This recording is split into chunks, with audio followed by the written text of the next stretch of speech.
everyone, and welcome back for another episode of Round Robin. I'm your host, Tracy Preston, along with Christine Mulligan, Nina Mulligan, and of course, my husband, Todd Preston. Hey, everyone. Hey. Ho, ho, ho, ho, y'all. Hey, everybody. Good morning. Now, Christmas is literally tomorrow when the show airs. So for today, our theme is Bah Humbug. Bah, humbug. The many faces of Scrooge. Oh. Yeah. So today I wanted to talk about a Christmas story that somehow stopped being a story and turned into a personality type. Because when you hear the word Scrooge, nobody thinks about literature. Nobody thinks about Victorian England. You think about someone who's cheap, cold, probably rude to servers, and absolutely ruins holidays. Ah, humbug. Christmas is cancelled. Yeah, you're talking about my ex-husband.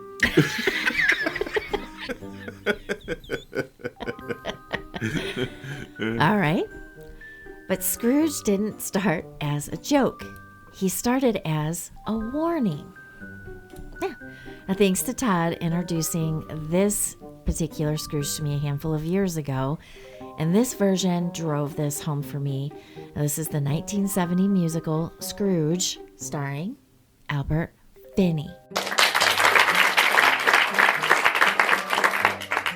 This is the version where Scrooge doesn't just complain, he sings his misery, Yeah. which somehow makes it worse. Now get this, you're going to appreciate this, hon.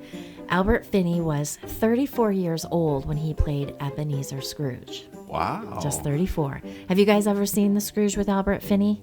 Probably, but I wouldn't be able to tell you for sure. I think I've seen all the versions of Scrooge. I haven't. You know, maybe like next year that's what we should do. Like find all the Scrooge movies and just like have a Scrooge marathon. Because Yeah. I've never seen the one with Bill Murray because I was too young, so I wasn't allowed.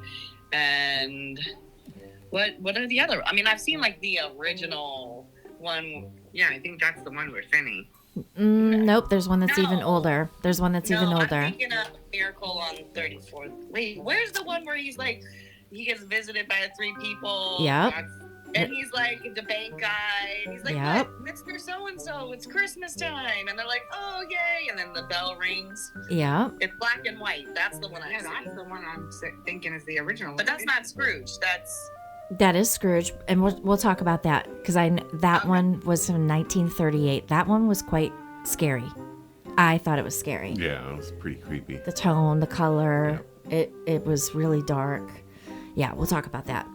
All right, now back to Albert Finney. Now he truly looks like a really old man in this movie, and he acts like it. Like it's very convincing. So he is under very heavy aging makeup. He commits like he's been furious at the world his entire life. Like he nailed it. Like I said, he looks like a truly angry old man. And that transformation took 3 to 4 hours every single day on set. I believe it. Yeah. Now they used heavy prosthetic aging makeup, multiple layers to age his face, neck, and hands, full wig application and hair aging, and daily removal and skin recovery afterward. Despite being only 34 years old, the makeup combined with Finney's physical performance made him convincingly elderly on stage, and I agree. So for every single filming day, he spent up to 4 hours becoming old just so he could sing angrily at people about money. And I'm gonna bring up his hair.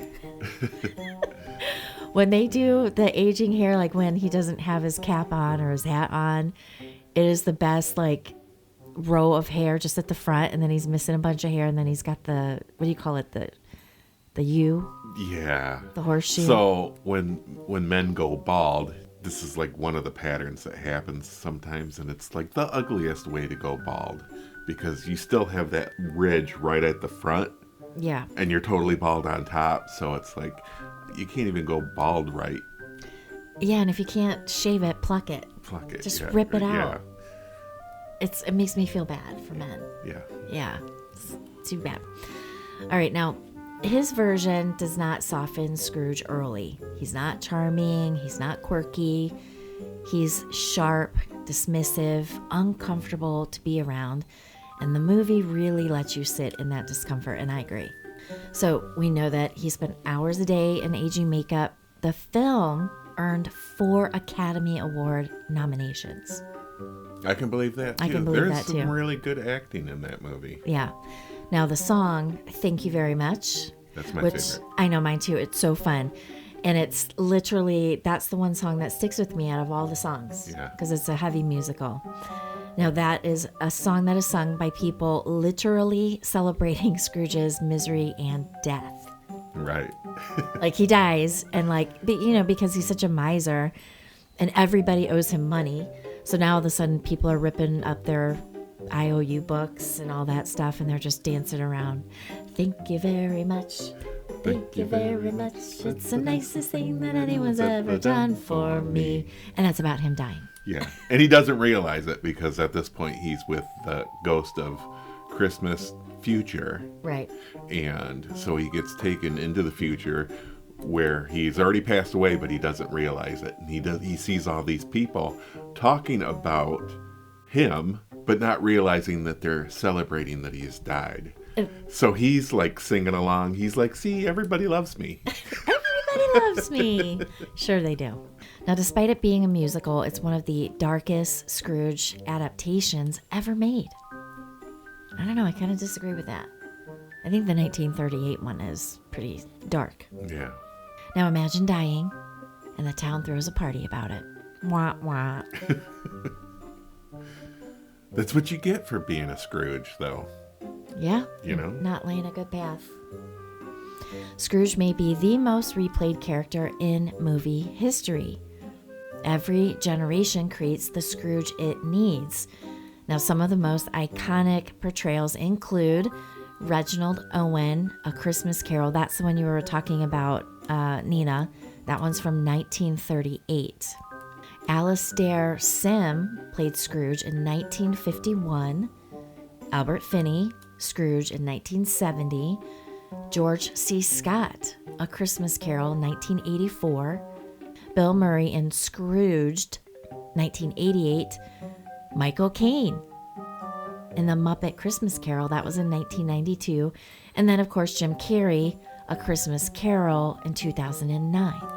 And what's fascinating is that none of these Scrooges are the same person.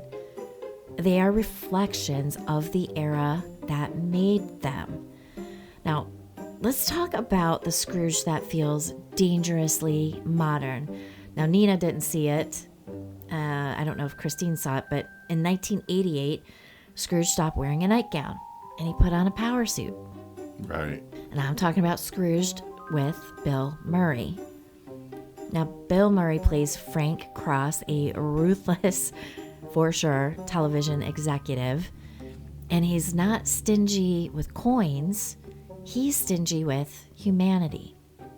Total different swing on this one. Yeah. He fires people on Christmas Eve, exploits tragedy for ratings, and treats kindness like weakness. This is the corporate Scrooge. Right.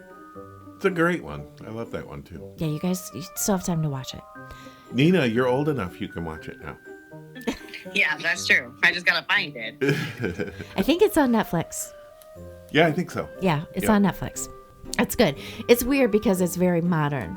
Yeah, and it mixes the drama with the comedy too. So there's a lot of comedy in the movie. Obviously, it's Bill Murray. Right. So, All right. And the ghosts, they're not gentle, right? So in his movie, Christmas Past, of course, hits him first.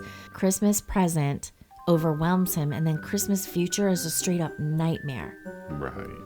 This version doesn't guide Scrooge to change. It basically forces him to. Right. And quite honestly, the Ghost of Christmas Future was quite frightening. Mm-hmm. More frightening, I think, than any Christmas Future I've ever seen.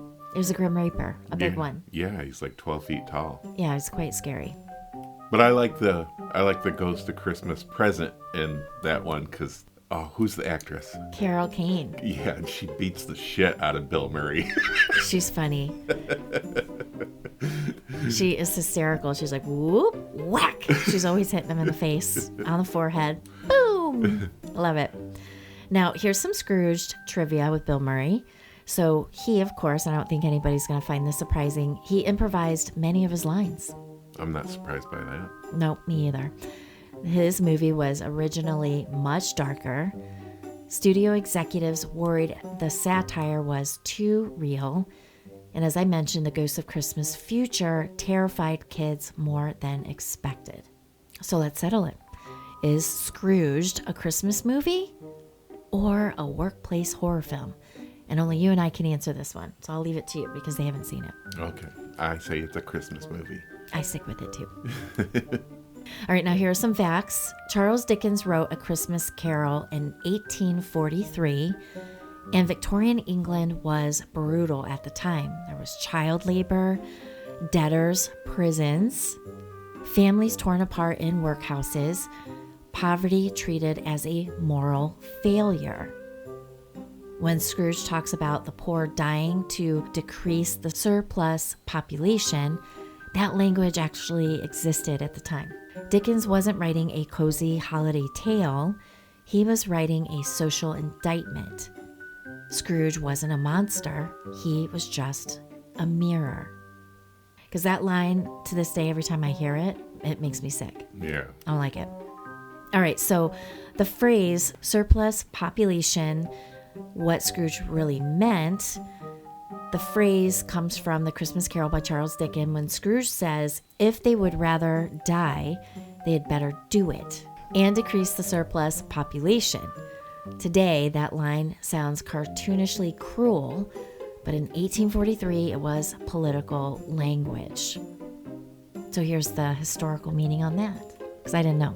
In Victorian England, surplus population referred to people who were considered poor, unemployed, disabled, elderly, orphans, or the sick.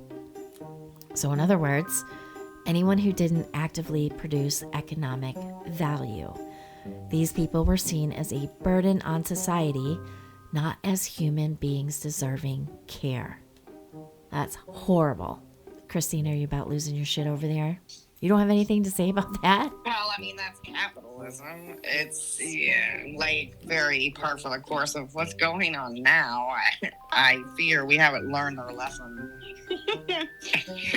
just doomed to keep repeating it because, I don't know, because we're stupid, I guess, as a species.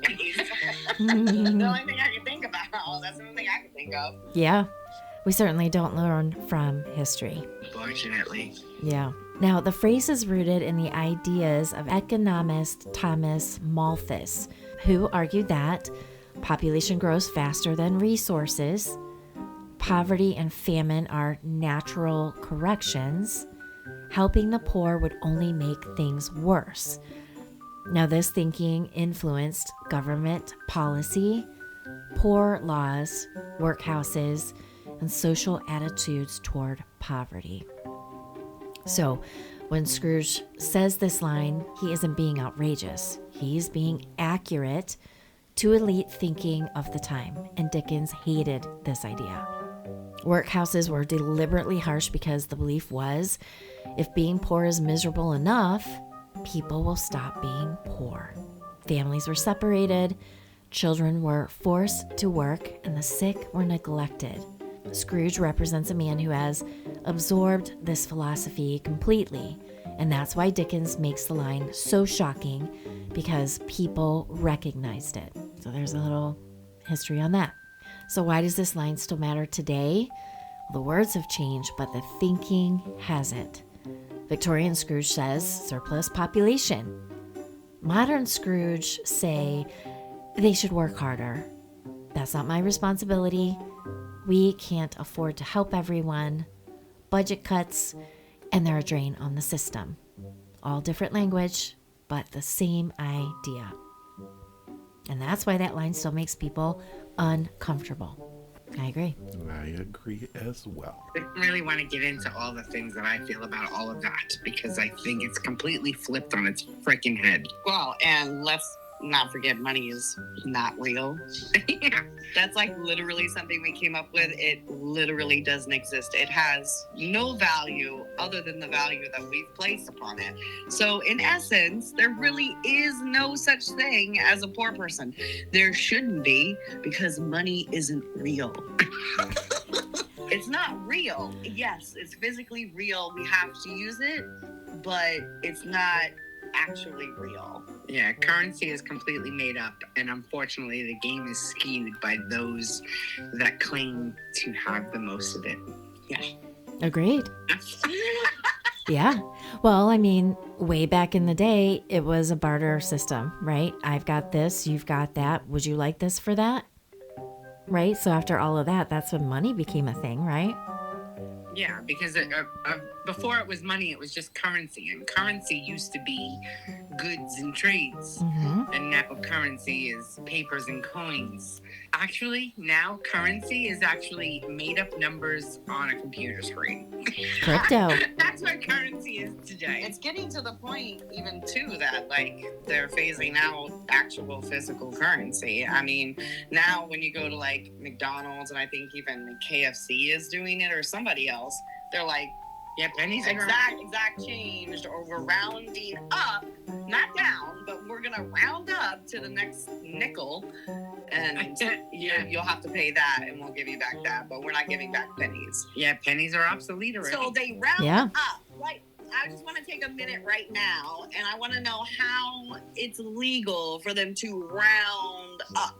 And like, if nothing else, they should have to round down. I mean, it's not my fault that you're taking away pennies, but why all of a sudden am I paying more? Like, that doesn't make any sense. This isn't my problem. This is a you problem, you know? Yeah, it should be a penny tax on the business, not the person. Yeah. Agreed. Well, you know, speaking of pennies, if you've got some, you better take a good hard look at them. Some of these pennies are worth thousands of dollars. Do you know what? What? Back in the day of Scrooge, a penny would buy you 5 apples. A penny went a long way back then. Yeah. Not today. Not It's today. obsolete. Yeah, not today. We've kicked it out. All right, so how about some of the language that they used to use back then? And I thought today, for sure, Christine was going to say, "Hello, governor." I love that saying. Hello, governor. I know, you say it so well. And so I was thinking, you know, Todd and I were watching Scrooge the other night. I'm like, governor, what all does that really mean? Because it's not a reference to a politician, but it is a reference to a manager or an overseer. So if you were a business manager, you were a governor. And yeah, anyone who governed over others was a governor. That's right. So it would be like akin to saying, "Hi, boss. Hey, boss man." Mm-hmm. Yeah. That's right. Good day. Good day, governor. I said good day. That's right. And I think it's also used in place of sir. Yeah. Governor could be for sir. All right, a clerk was a respected professional, not a level entry retail like Bob Cratchit. He was Scrooge's clerk. And then they worked in the counting house, which is an accounting office with ledgers and a lot of pressure. There's a lot of pressure being Bob Cratchit. Charwoman was a poor woman hired for cleaning or odd jobs, and portly, I think we all know what that means. It was polite Victorian language for wealthy and well-fed. So those Victorians would judge ya, but real polite. Well, I thought it was in fashion to be heavier. Back in the day, it was, right? So wealthy and well-fed. So if you were overweight, that meant you had money Yeah. because you could afford a lot of food. Right. So they would eat. So that's why back then, like a lot of people were portly who had money. It was a status thing, just like having all that extra, you know, yards and yards and yards of material that they would drape over their arm, Right. showing their wealth. Well, basically, if you had the bread for bread, you were portly. That's right.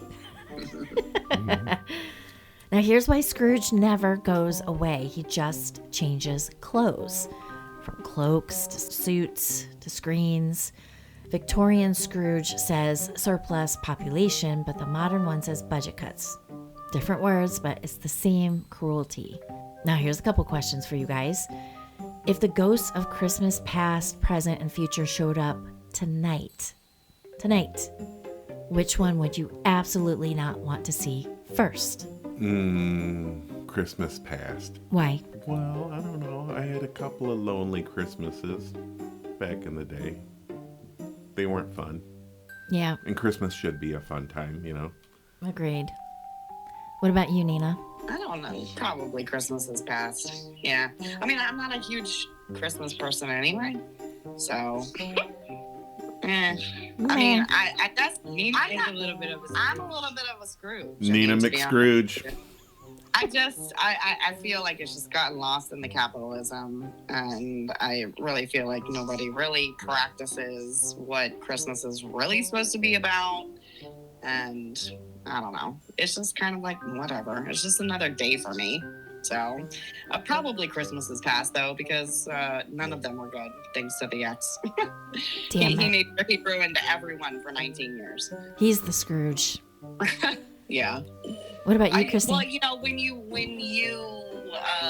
for 19 years are expecting at some point for the person to give a shit about you and, like, I don't know, just get you an actual Christmas present with some thought, not the hours left on Christmas Eve before the store closes, you know, perhaps I might have a different perspective on it. But you know what? Now I have great Christmases, so I really don't have anything to complain about, you know? I guess it just takes time to get back into the spirit when it's been crushed for so long. Yeah, and your story isn't the only story like that, sadly. Yeah. What about you, Christine? Who would you not want to see first? I'm good with seeing them all because my life is great, bitches. I'm sorry. I've had all good Christmases in the past. I mean, yes, I deal with Scrooges. I have grumpy people in my life where you just know they're going to be grumpy on the holidays. But I actually find that as comic relief because I think it's hysterical when people get all grumpy for no goddamn reason. Maybe because I, too, have had grumpiness plague my life. So I just find it funny when people get grumpy now. And it doesn't bother me. It actually lends to it and gives me jokes to make fun of them the rest of the day. And I make fun of people out of love. I know, I'm tortured, whatever. I got problems, whatever you want to believe. But I think it's funny to not only find the humor in your own crap, but to find humor and help others find the humor in their crap. It's my fave. So I don't know. I wouldn't mind seeing any of the ghosts because my Christmas past, that would be great memories. My Christmas presents, I'm like freaking Santa Claus reincarnated, okay? And then my Christmas future, when I die, people are going to be sad, bitch, because I'm a damn good time. That's true. I'm a damn good time. She's a great gift giver. Yes, she is. She is. Almost to the point where it sucks because I'm like, I can't get you anything. I don't need anything. The one has everything, and she buys shit like at 4 o'clock in the morning. So it's not like I even have a chance. It's gotten to the point where, like, I will hear the sound because she has a phone case that has like a little snap part where her credit cards are and her license and stuff. I've gotten to the point where I'll be deep into a show and be distracted playing a game on my phone, and I'll hear that little click sound, and I'm like, "What are you buying? What are you purchasing?" So, yes, yeah. Christine has a very giving heart. I will absolutely testify to that. Yeah, so any of the ghosts, they're welcome. It'll be a good time. Yeah, the only thing with the Christmas future is like it takes you to your death date. I don't want to know that. I want to keep that shit a mystery. I don't ever want to see Christmas future. No, I'm good with Christmas future. Yeah, well, you're the only one. I'm okay with it. When it's my time, it's my time. Right. Deuces, thank you very much. I'll be like a little anime character at the end. Twink, twink. That's right. Bye. I'm out. Deuces. All right, now let's see how well you guys paid attention to what I told you. Okay. All right. So this question is true or false. Albert Finney was only 34 years old when he played Scrooge. That's true. True. That's right. Yeah. You had to spend 4 hours every day getting old. That's right. All right. Now, which Scrooge adaptation turns Dickens into a full musical? Spirited. What? What? Oh, we didn't talk about that one. Sorry. Isn't that about a horse? Into a full musical? That's Spirit, Stallion of Cimarron. Oh. Spirited is the one with Will Ferrell and, what's his name? Ryan Reynolds. It just came out a few years ago. Yeah, you didn't talk about that one. No, but now we have something to look up tonight. Yeah, now we gotta watch that. Wow. Oh, you haven't watched that one? Never even heard of it. It's hilarious. No wonder you didn't get the Good Day reference. Right. You were talking about old slang, and in the movie, they explained that good day was actually considered a slur. It was Oh. basically like an FU. Yeah, you guys like that one. It's hilarious. I guess that'll wrap into our round robin recommendations a little bit later as well. Yeah. I'm having Todd write that down because we definitely have to watch it. I love Ryan Reynolds and I love Will Ferrell. That's what I'm in. All right. So, which Scrooge works in television instead of finance? Oh, the Bill Murray one. That's right, Scrooged. And true or false on this one, and I don't think I mentioned it, but we're just going to test your knowledge here. Dickens wrote A Christmas Carol in about 6 weeks. True or false? Oh, wow. I don't remember that, but I'm gonna say true. All right. What about you girls? What do you want to I take? said true. I'm going to say false because everybody says true. Okay, well, it is true. He wrote that shit in 6 weeks. So there you go. All right, which Scrooge is most terrifying? Victorian greed, Scrooge, corporate power, Scrooge, future and nightmare. Corporate power Scrooge. I agree. Yeah. We're all on page with that one. All right, now language checked. In Victorian England, what was a counting house?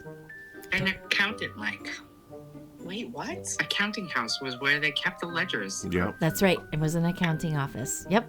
Oh, I thought you were asking what it was called. Sorry. That's I thought I had another name or It was something. called a counting house, and now we call it accounting. It was instead of- Scrooge and Marley. Counting house. Yeah. Yes. Well, that's all I've got for you guys. Do you want to get into round robin recommendations? All right. Well, we already started down that track, so I guess we're gonna recommend that everybody watch. Oh my God, what is it called? Spirited with Ryan Reynolds and Will Ferrell, because it's Christmas Eve.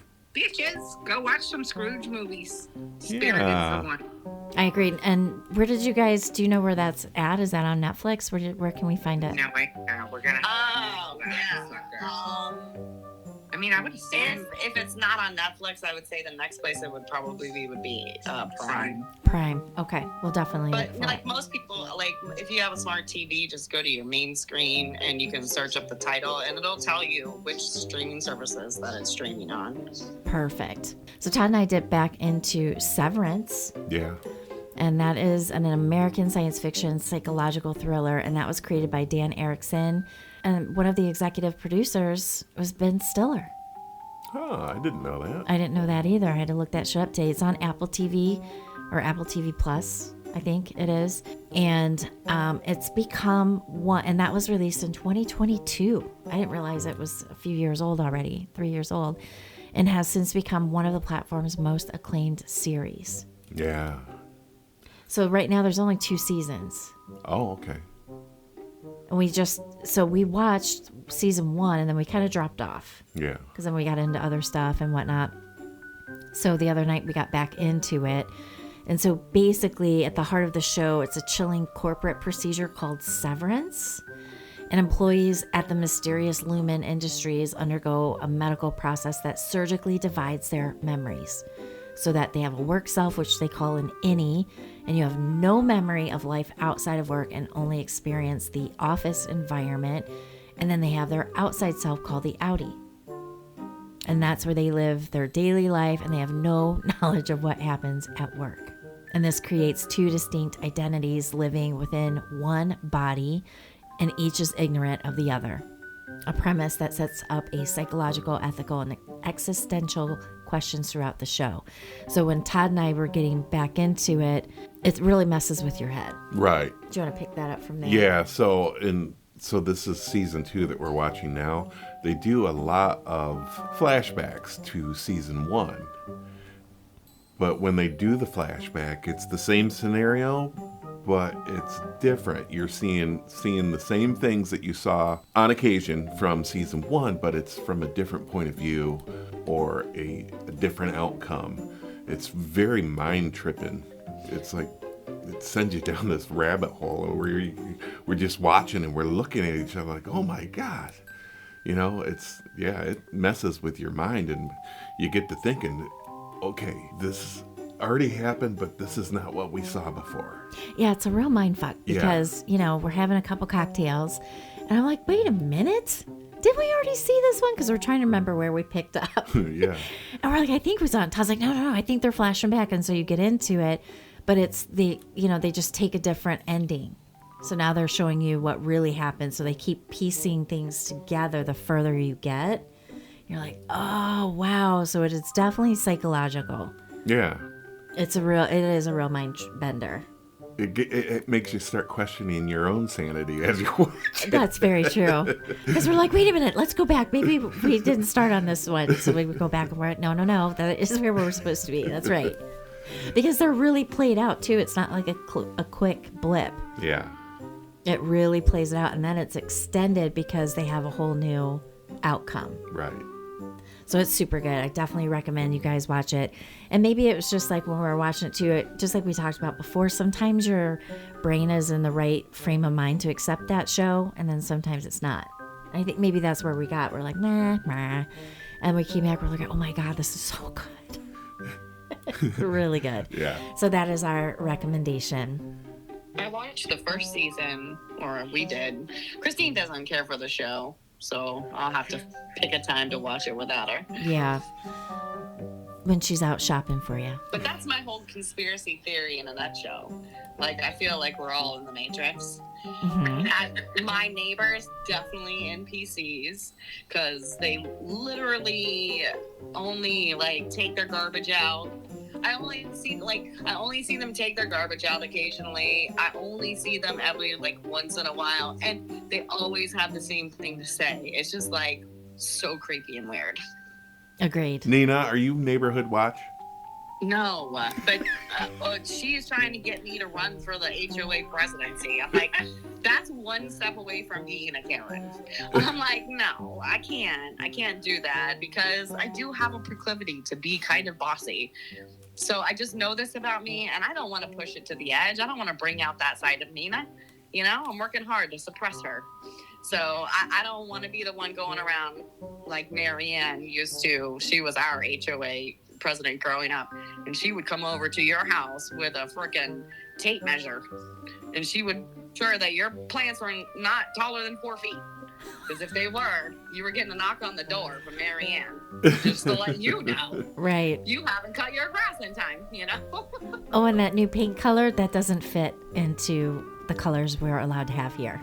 Yeah, I can't do that. I would be the kind of president that's like, mind your business. That's my rule. Mind your business. I mean, unless it's egregious, you paint your house, I don't know, purple, crazy ass color, I don't care what you're doing. I don't care. It's your house. Do it. Exactly. Now, the main characters, I just want to throw this back out there because they've got some great actors and actresses in here. So Adam Scott. Yep. Love him. Britt Lower, John Turturro. I love him. Zach Cherry, and Patricia Arquette. She is amazing. She plays a good crazy She makes person. you hate her. Yeah. Oh, she does a good job. So that's all we've got for you. Now, if there's one thing Scrooge reminds us of, is that it's never too late to soften a little. So our Christmas wish for you is this. May you carry less of what weighs you down and more of what connects you to people who matter. And before we go, we just want to say thank you. Thank you for listening, for laughing with us, and for making space for this show in your lives. Our Christmas wish is that you feel seen, supported, loved, and maybe even a little lighter this season. So from our table to yours, Merry Christmas. Merry Christmas, everybody! God bless us, everyone. And to all a good year! Cheers! Merry Christmas, everyone. Merry Christmas. Merry Christmas. Merry Christmas to all, and to all a good night!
To Chat GPT. Woo woo! Yes, but it even gets better because I just Googled it, and Google lists Malice in the Mitten as number 1. What? Yes. Well, this year's our year. Yeah. Number freaking 1. Number 1. So everybody And must thanks listen. to all our listeners in Michigan. I know. Our Michigander listeners are freaking amazing. Every week, every month, our numbers in Michigan are fantastic. So thank you, Michigan, for listening to Malice in the Mitten and Round Robin and F-Bomb Friday. We're not going anywhere. That's right. Aw. Number one Google. Now I love Google even more. There's our Christmas present. There's the Malice's Christmas present right there. That's right. Something money can't buy. Yeah, Merry Christmas. Dubbins is Dubbins. That's right.